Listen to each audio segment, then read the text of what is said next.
that life's natural journey. Okay. We just have to make those decisions every day, which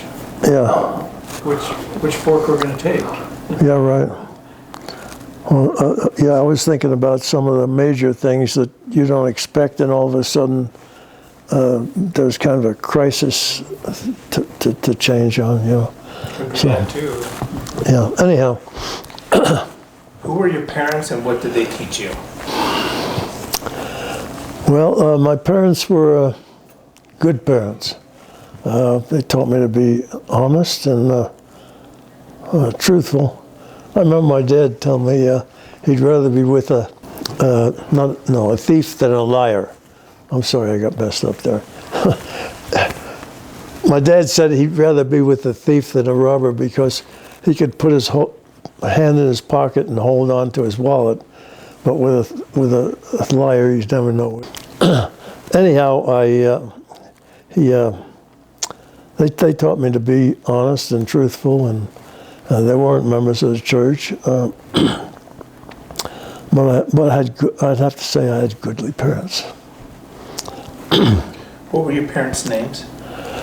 My father's name was Jeremiah Charles Callahan, and my mother's maiden name was Helen Matilda Gober.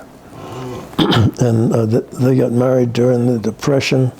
My dad didn't even have a job, and my mother had a job kind of as a secretary, and she was able to get him a job as a machinist in Brooklyn, just across the river from Manhattan. And he was a machinist for many, many years. He got paid by what he produced, not by the hour, also back in those days.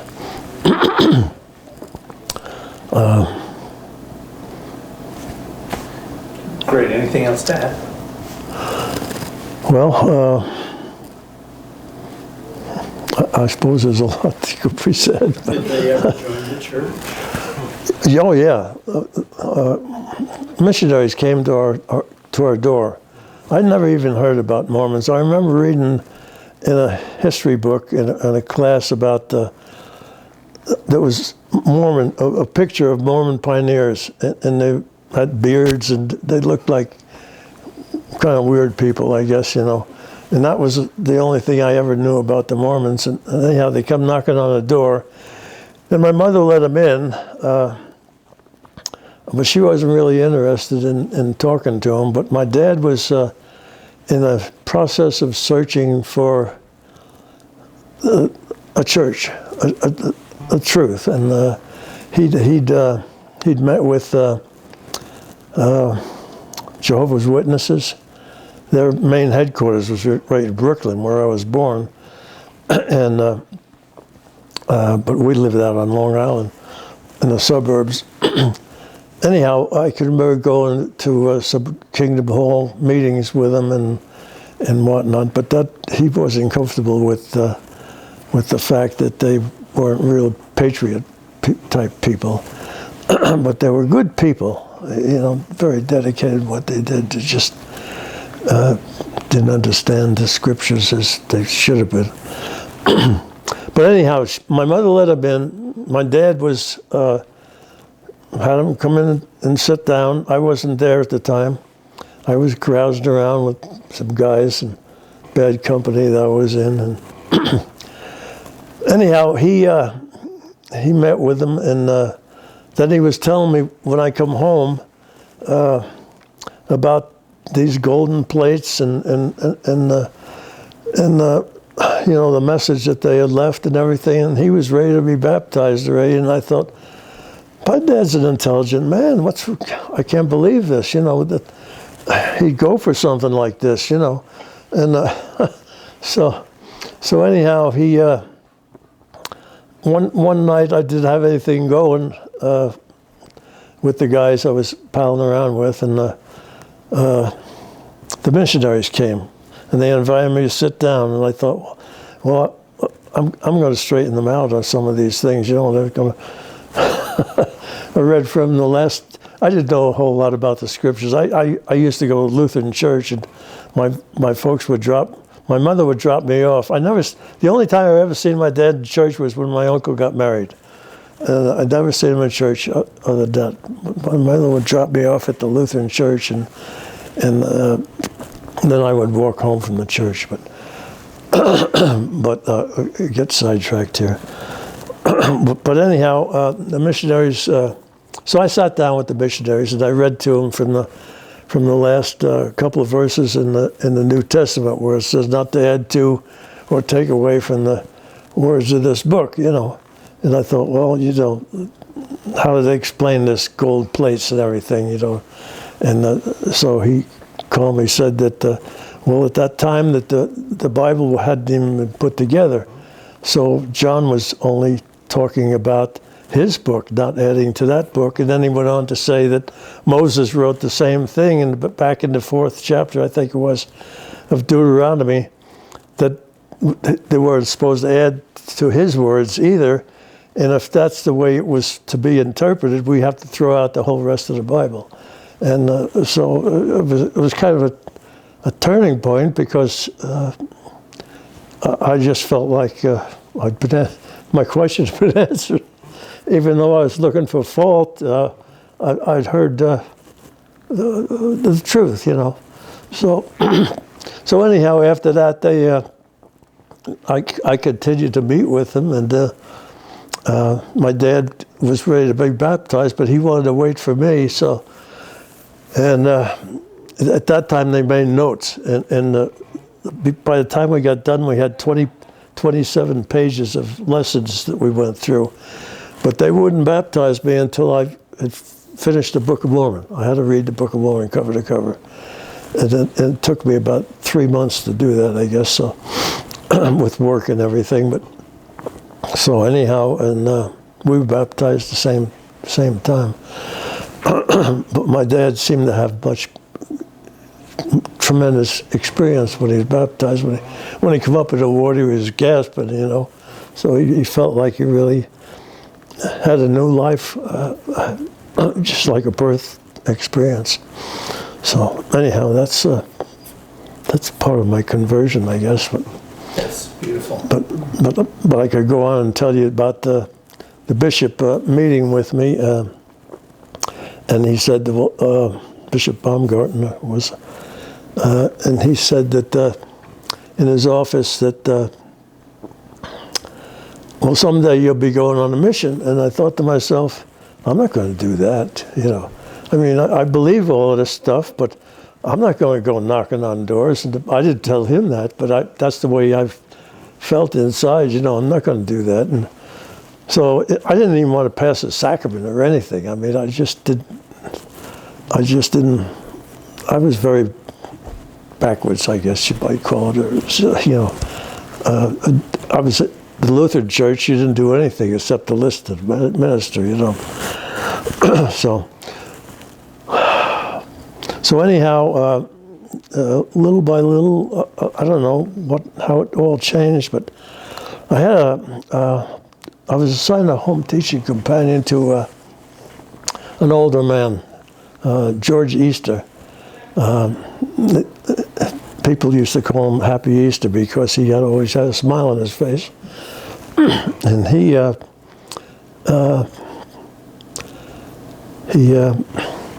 was a great influence on my life as we went visiting home teaching at the time. Sometimes we'd have to drive 40 miles because it was such a well, in the county I lived in, there wasn't even a chapel or a church or anything until finally we set up a branch out there. I didn't set it up, but President Hinckley's nephew, named William Hinckley, was the branch president. Anyhow, but George Easter was a great influence on my conversion, I guess. I guess you might say that I had a testimony, but conversion was down the road thing. I was still keeping company with some of these other people that weren't really a good influence on my life. I read in the Book of Mormon about being snatched in several places, and I felt like I'd been snatched away from that. But the young men really never, in the ward, never fellowshipped me. But the girls did, I heard things later on that a couple of gals, we used to have dances like on Tuesday night in Mutual and mixers and things like that, you know. And one girl I had a crush on and started dating, and she told me that another girl told her in the ladies' room that he's mine. She says, you have a boyfriend. She says, he's mine. So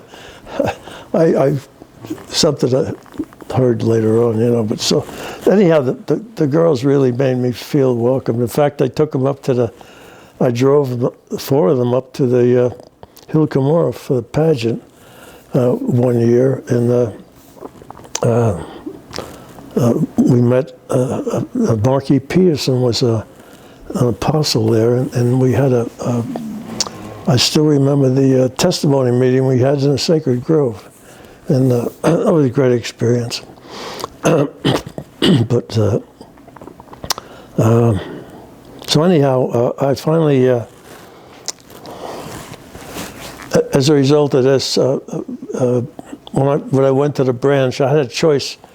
The bishop gave me a choice. He says, you can either stay in the ward or you can go to the branch, because the young people, you know, people my age were there, and at the branch there was nobody my age at that time. So, but I decided to go to the branch, and anyhow, after a period of time, I don't know how long it was, but the branch president, President Hinckley, called me into his office, and he said, have you thought about going on a mission? You know, and I says, well, no, I that's something I can't do because I'm in the National Guard, and I have a commitment. You know, I've signed up for 3 years, and that's something I can't get out of. And in the long term, if I don't stay in at least 8 years, I'll get drafted besides. So, so anyhow, he says, well, I'll take care of that. And I said, well, also I'm taking a correspondence course. That used to be a big thing in those days, in electronics. And he says, well, I'll take care of that. And so anyhow, I ended up preparing to go on a mission, and even while on my mission, you know, I wasn't going to the National Guard meetings or anything anymore. And when I got home, I had to report to the draft board, and I told them, you know, that I was back and from my missionary service, and she says, well, we're going to draft you. And she was out to get me, you know, so, like I was trying to avoid military service. And so anyhow, I went to the Armory, and I told him I wanted to join up again. And he says, well, we'll have to get your records. It might take a week or two. And I says, well, I'll drive up to Albany and get him a copy of them, you know. So the next day I drove up to Albany, come back with the records, and thinking I'm going to get drafted if I don't get into the National Guard again. And so he backdated my entry back into National Guard just to make sure. So I never heard any more about the draft board. But anyhow, I had previously been in an infantry outfit, and I thought, well, it'd be better to be in a tank battalion. When I go to summer camp, I get to ride out in the tank instead of hiking out with the infantry, you know. So I ended up with the tank battalion. But then they had Where did you serve your mission? Northern California. Northern California, yeah. But there was only 2 missions in that day. There was Northern California and Southern California. In Southern California, you didn't have to wear hats. In Northern California, we had to wear hats. It was a mission prison rule. But anyhow, I had a wonderful mission. And during the term of my mission president, he was there for 3 years, 5,000 people, the missionaries baptized 5,000 people. And the field was just white, ready to harvest at the time. And I was privileged to work with well over 50 that joined the church. So it was a good experience for me. As I'd only been in a church for 3 years. I'm a member of the church, and so I'd never been to primary. I'd never been to the things that normally young people do. I wasn't really a very good. I was scared to death to get up in front of people and speak. So you can imagine how I was approaching the first front door of my mission. It was in Santa Cruz. Beautiful place, right just down the street from the ocean, splashing on the rocks, and knocking on the first door, and going from that until the end of my mission, where I felt like I had really mastered any question that would come to me, and had memorized hundreds and hundreds of scriptures, and it just was like I was blessed to be able to do that. When I was in the mission home, at that time, the mission home was in the Beehive houses. It wasn't at the MTC. And my bed was right in the overlooking the temple at night, in the temple, and just to see that lit up was what a great experience. And then I was assigned to the elder that was assigned over our group asked me to quote the Articles of Faith that night after our classes, which went all day, and I think, how did I do that? I don't know if I even had read them before that. Maybe I had, but I was able to memorize those, go to all the classes that they, it's a full. Anybody who's been on mission knows that's a full day, and I was able to memorize those and quote them to the rest of the elders at the end of the day. So I was very blessed memory-wise. My first companion, he wanted to do all the driving. We had a car, and I was only on a bike for 4 months of my whole mission. But anyhow, he wanted to drive, and while he was driving, I had written down scriptures on 3x5 cards, and after a couple of months, we had traveling elders, they called them in those days, and they came out of the mission office, and they would just drop in on you, and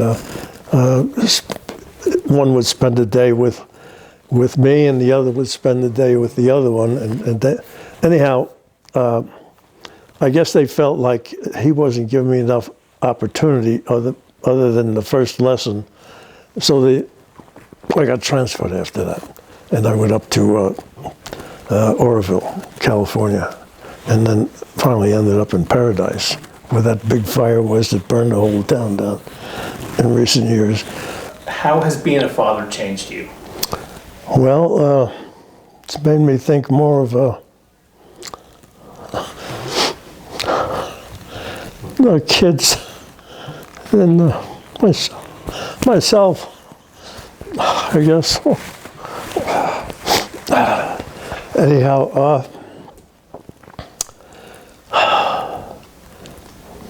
how important it is to teach them how good they are, however good they look, never to put them down.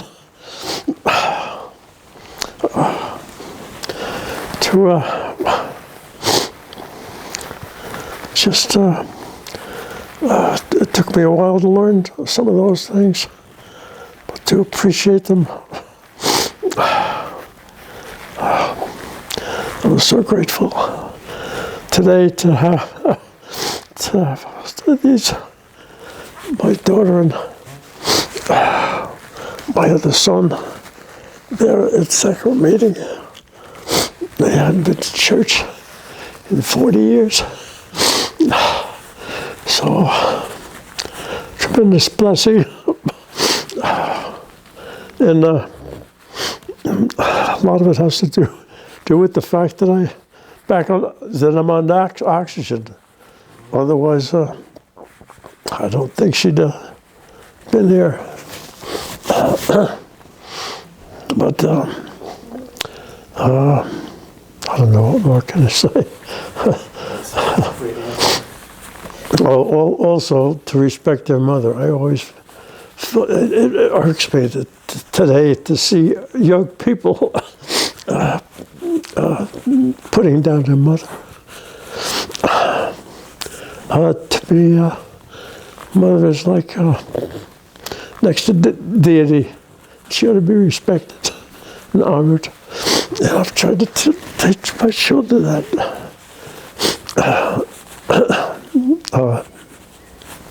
That's all I have to say. Those are wonderful thoughts, Jerry. Thanks for sharing. Can you tell us the story of your professional life? I don't know if you'd call it a professional life, more of an occupation, I guess. I don't have any letters on my name.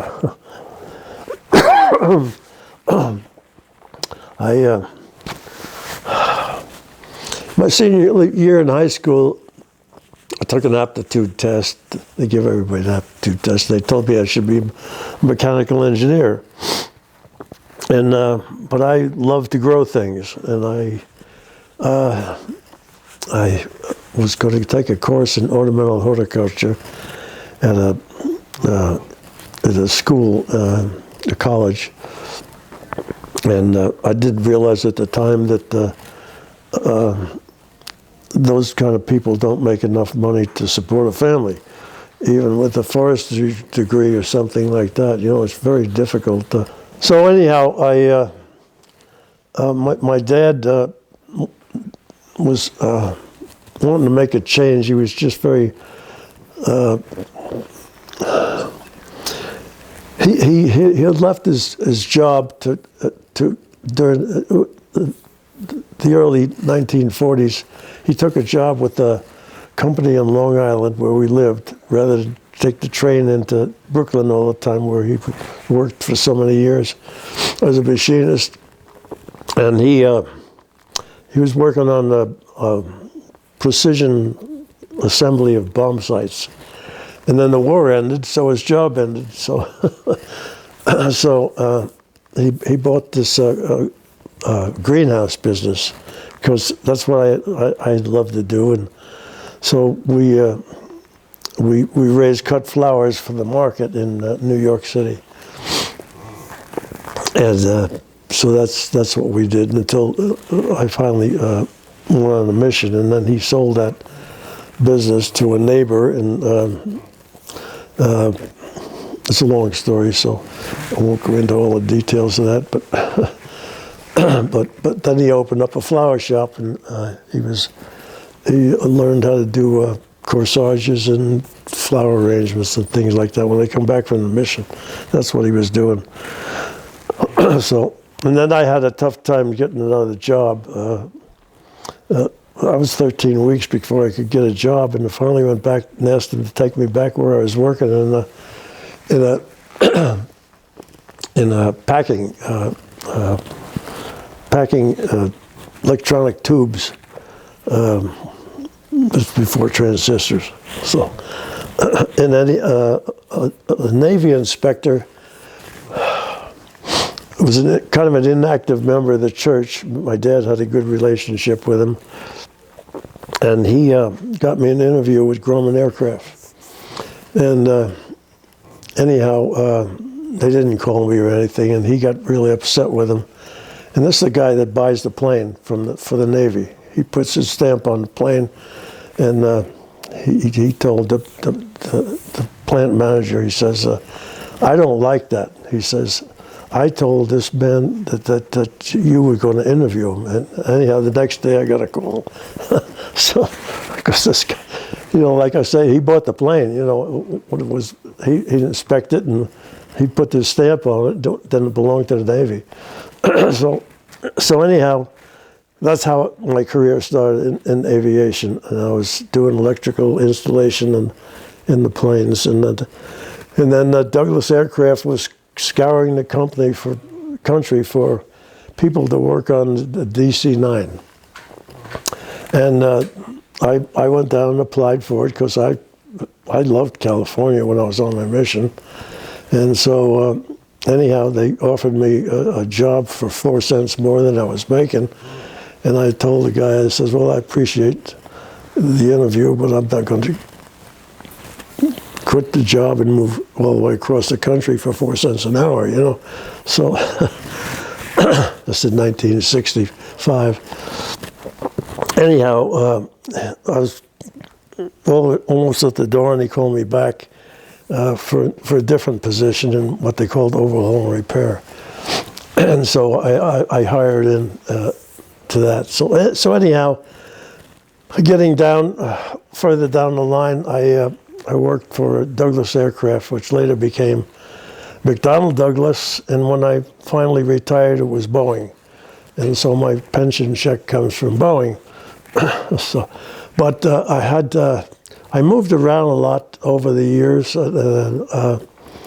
33 years I worked there altogether. I went through a layoff for several years and worked down the airport for a while during that time. But I started off electrical wiring, and then I ended up I took a class at Long Beach College on assembly planning, and I passed with the highest mark in the class because I put everything into it to learn that. And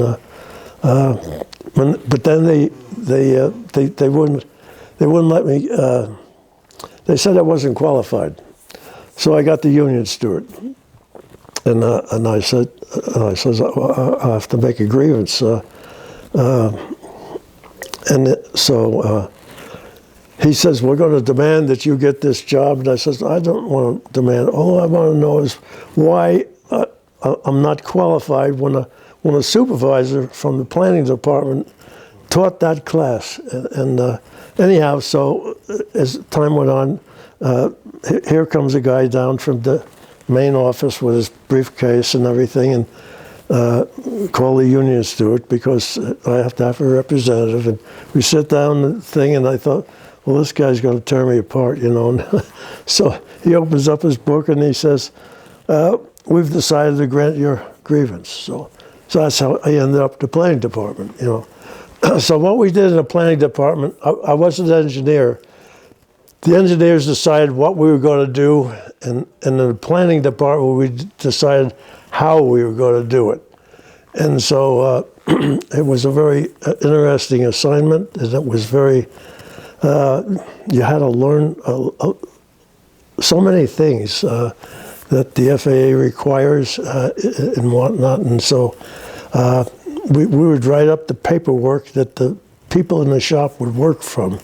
And then the inspector would inspect the jobs, and then we put a stamp on it when everything was the way it should be. And that's what I did as an assembly planner.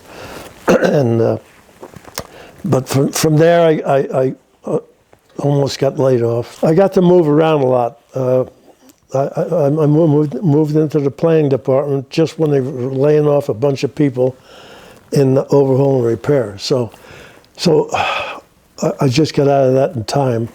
And then planning, the aircraft industry was up and down. they're selling lots of planes. It's it's just a feast of overtime. And then all of a sudden the airlines aren't ordering planes anymore. And then they're laying people off. And so it's like this, you know. So anyhow, I got to move around. Almost every 2 years I moved into a different position. I was working in mechanics, pneumatics. I got some experience in that. Hydraulics, structure, riveting, putting skins together, building the fuselages. I just got to know a lot about, from beginning to end, about airplanes and how they're made. Surprisingly, that sometimes places on the skin of the outside of the plane are not much thicker than the Campbell's soup can. But you know, when you think about that.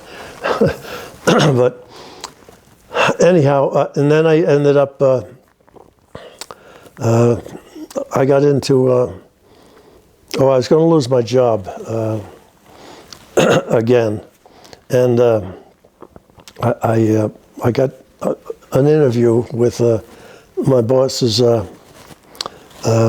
wife, and she was over intercomponent contracts, and anyhow, so I went for the interview, and I says, you know, I don't know anything about contracts, and she says, that's okay, we'll train you. We understand that you are a person that is what they call a team player, that I could get along with anybody, and that was the reason I got that job, was because I was recognized as a person who got along with people and could work as a team, and so I ended up in contracts, and then I got to travel overseas because I was after that I ended up working with buyers, and they didn't know anything about planes.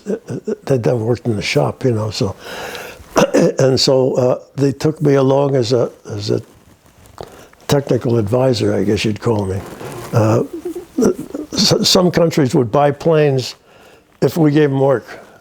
We'll say, you know, give us some sub-assemblies, we'll buy your planes. And so we ended up shipping what they call offloading work, and I was part of that crew that did that. But they'd take me over there, and they were having problems, and I could resolve the problems because I had all this experience in the shop, and the buyers really didn't know anything that was going on in the shop.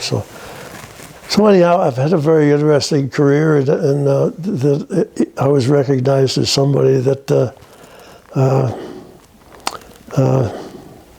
knew something about aircraft, I guess. Terrific. Can you describe any significant forks in the road of your life? Well, I guess going on a mission was a big change. I'd gone through such a spiritual experience, gaining a testimony, and then conversion was something that was such a gradual thing, and I guess I've still experienced some of that, but a lifelong journey. But so mission was a big thing. Then my first wife divorced me, and that was a terrible experience for me. If I hadn't worked in a union job, I guess I would have lost my job, because I lost a lot of weight. I went down to 135 pounds and had diarrhea. I would go in the men's room at work and sometimes just sit for a half hour or so, trying to contain myself. But anyhow, I got through it. My wife at that time, she was very active in the church. She was a counselor to the Relief Society president. She taught Sunday school. Everybody, the kids loved her. She was great at whatever she did. And she just, I don't know what happened. But it was just a matter of 2 weeks that she told me she didn't love me anymore. And she wanted a different kind of a life. And she wanted to find herself. And so she left, rented her. There's a lot more to the details. I can't go into all of that, but anyhow, it's just it was a horrible experience for me, and she's not here to defend herself, so I don't want to say any more about that. But she was such a good person, and I just never seen anybody turn their back on the church like that. That was so active. Anyhow, I ended up getting custody of my children and trying to work. And I had been laid off from my job besides. And the man in the ward got me an interview with the company down at the airport, LAX, and I got hired in on that, and I eventually became what they call TIC, which is a technician in charge. So I won't go into all the details of that, but eventually I got back. Thankfully, I went. Orders came in again on airplanes, and I went back to Douglas, McDonnell Douglas aircraft, and secured my pension again. So otherwise, I wouldn't have had anything if I'd stayed where I was. So that was a definite big fork in my life, I guess. And then marrying my beautiful wife. I was actually dating another girl, young lady at the time. I didn't think that any woman would ever want me again after with the divorce that I went through, and how hard it was for me to care for those three children I had, and work besides. What's that? How old were you when you got your divorce? How old were your kids? About 40, I guess it was. In 1975 is when it started, and married my wife at 1978 when she came into my life. But anyhow, the bishop encouraged me to go to some of the singles dances, which they used to have quite a bit in those days. And I had a little band and everything. So anyhow, I was dating another girl, a young lady, and there was a big conference down in San Diego, and we went to this conference, and she introduced me to her friend, which was my present wife, and I don't know, I just was got the feelings, for her and whatnot, and I can remember going to the monuments. They have them from the Mormon Battalion, and she was there, and I caught her. She looked at me and she smiled, and after that, it's just it's a story. But Rest is history. yeah, so that's how we met, and anyhow, and she had 5 children and I had 3, so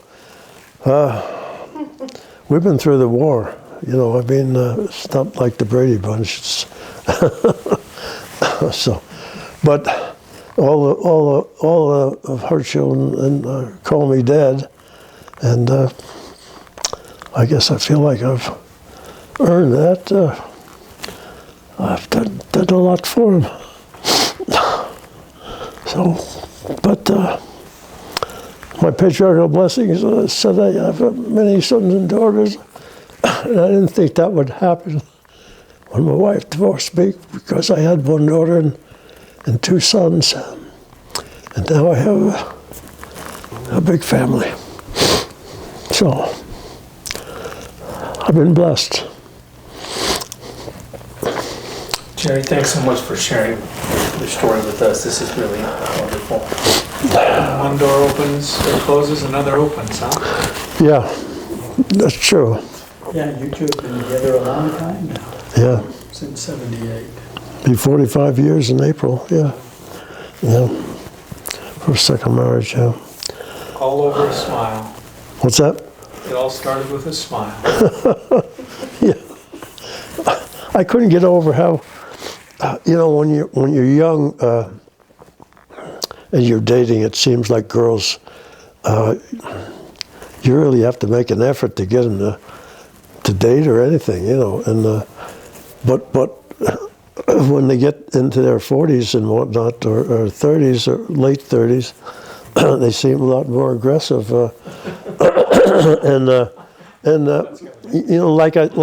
Like I said, I felt like no one would ever want me again, and she made me feel like I was wanted.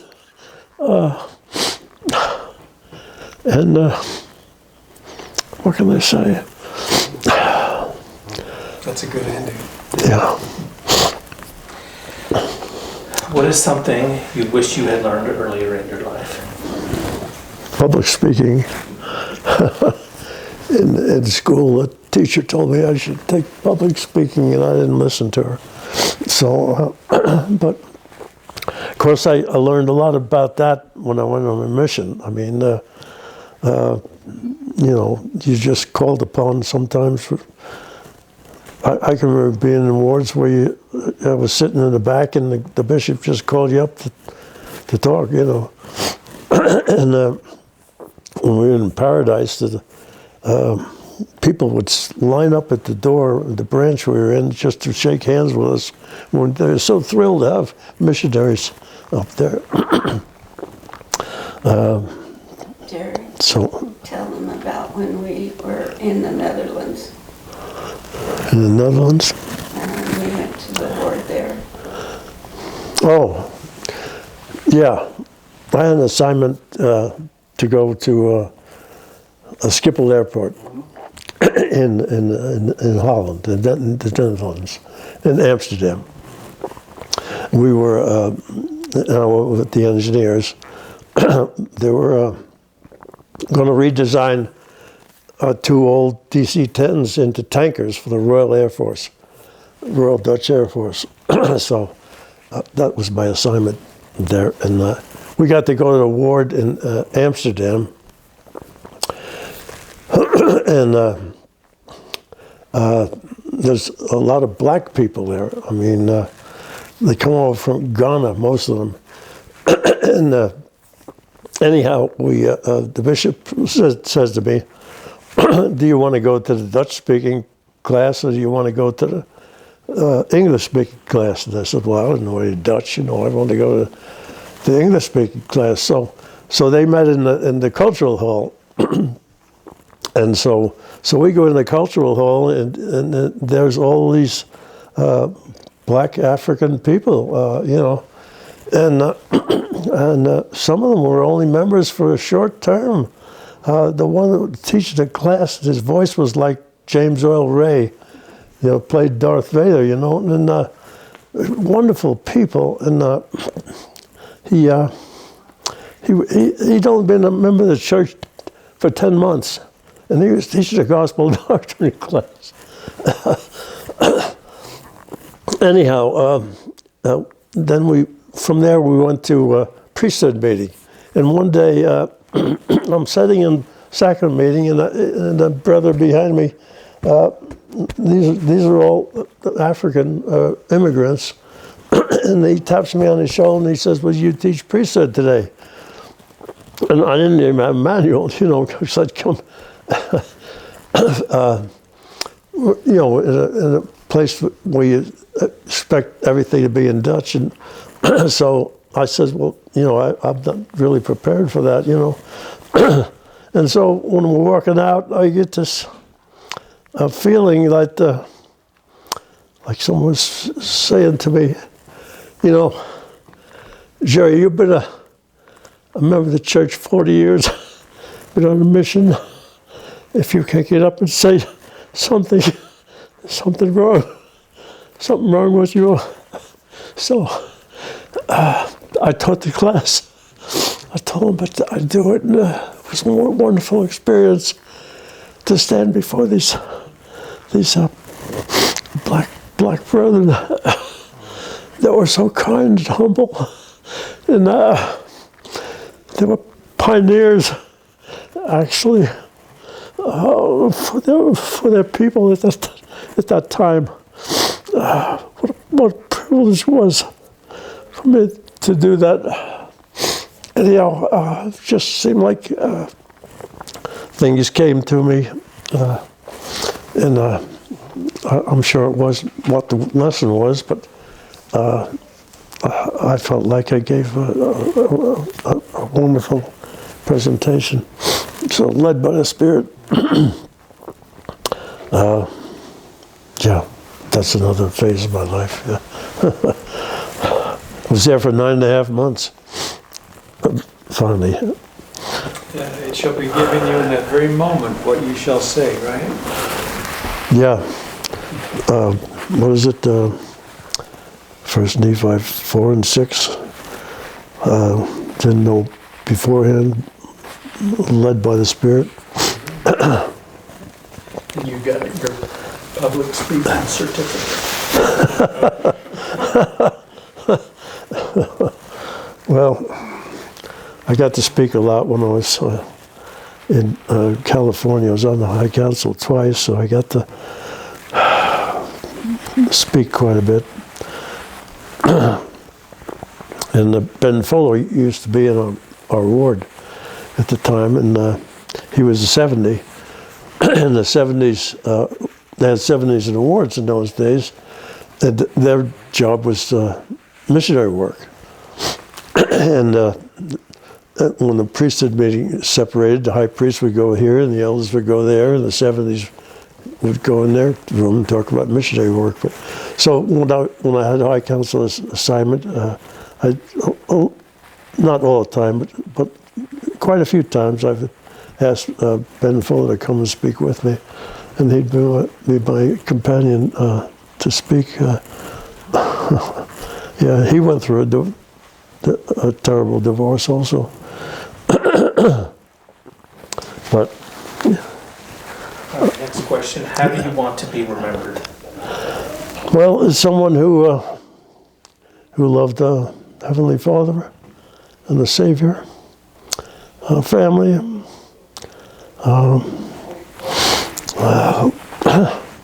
love righteous things. I've read in the Book of Mormon about some people becoming dead to things of righteousness, and I thought how awful it would be to be resurrected and not be among the righteous.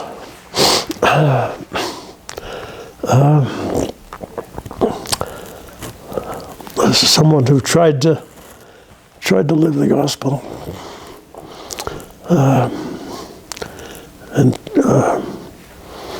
tried to focus on the family and how important family is, and how important church is. I feel like the family at church, it's the highlight of my week to go to church. Do you have any hobbies? Gardening, I guess. I always loved to get out in dirt and dig, I guess, and plant tomatoes. And used to plant a lot of things. I don't know why. Sometimes it was dirt, sweat, and pulling weeds, and but I don't know what it is. It just like to get out in the dirt, I guess. Trees, bushes, whatever. Unfortunately, my yard's a mess now, and anybody who lives around there's got a lot of dandelions blowing around. But because of the fire that we had in the house. Okay, we're to the speed round, so if you would, quick answers to a couple questions here. First is, what is your favorite food? Well, I like a variety of foods. I think of when you interviewed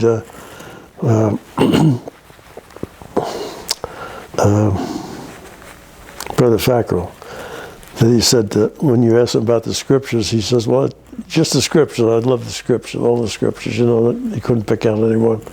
And I kind of feel the same way about food, I guess. I enjoy a variety of foods, buffet type foods where I can get to taste a little bit of everything. I think that's wonderful. I do like stir fries, but I wouldn't want them every day or maybe every week, everything. But I like a variety of foods. Favorite place? Favorite place? Home, I guess. Favorite place. With family, to be with family. Be in church. I don't know. I don't know what more to add to that. There's some beautiful places. You know, I've been in Europe on my assignments. I've made quite a few trips over to Europe and to Singapore also as a technical advisor kind of a person, and I've seen Europe and everything, and really the company paid for all of that too, so I didn't do it on my own. But I think there's so many beautiful things in this country that I haven't seen yet, and this is the promised land, and it's a beautiful place. Favorite book or author? Well, I had a lot of books, I guess. A lot of them destroyed in the fire. I must have had 300 books, I guess, downstairs. But one that I've probably marked up more, the scriptures naturally are my favorites. Neil A. Maxwell wrote the book called Wonderful Flood of Light. And I don't know that any book that I had that I marked up more inside the book than that particular book. But that was Elder Maxwell, yeah, right. What about your favorite hymn? Probably, well, there's so many of them, I guess, but probably I Stand All Amazed, I guess, number 193. That the love Jesus offers me, confused at the grace that so fully he proffers me. I had to look up the word proffer because it means the same thing as offered. I didn't know that before. Okay, great. Nancy? Okay, why were you initially attracted to Jerry? Well, I'd been single for some time, and I'd been to a lot of the functions, and I hadn't found anybody that I wanted, and I wanted him. He was kind and spiritual. That was a big thing. I have one day we were in his house, and he sat down on the floor, and he was leaning up against the wall, and I lay down with my head in his lap, and he would read me scriptures. And I thought, this is what I want. Well, nice. What else do you think we should know about him? Well, as you see, he's very humble. He's very spiritual. He's looked after me and my children. And my children all love him just like they're more than their own father, which is another story going on in our life right now. But they have all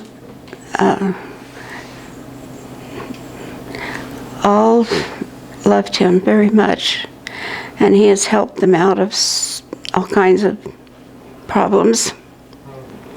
And I had no idea that he was going to be the great man that he was, and I was just very fortunate. Okay, very good. Casanova Callahan.